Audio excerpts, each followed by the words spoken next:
And one of the important choices and the thing that I would like to do if I'm elected Prime Minister. It means having the courage of your convictions.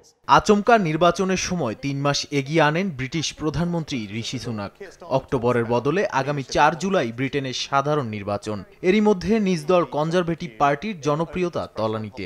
তার উপর সম্প্রতি একের পর এক স্থানীয় নির্বাচনে জয় পেয়েছে পার্লামেন্টের প্রধান বিরোধী দল লেবার পার্টি। এমন পরিস্থিতিতে বুধবার টিভিতে নির্বাচনী বিতর্কে অংশ নেন ঋষি সুনাক ও লেবার পার্টির নেতা কেইর স্টারমার।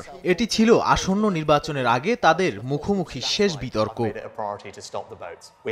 ৭৫ মিনিট ধরে চলা উত্তেজনাপূর্ণ এই বিতর্কে নিজেদের অবস্থান সমানভাবে তুলে ধরার চেষ্টা করেছেন দুই পক্ষ।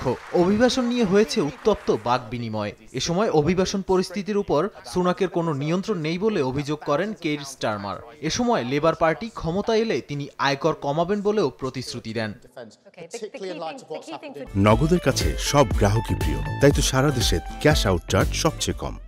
তবে বিতর্কের বিষয় ছাপিয়ে আলোচনায় এসেছে দুই প্রার্থীর ভোটারদের মন জয়ের চেষ্টা।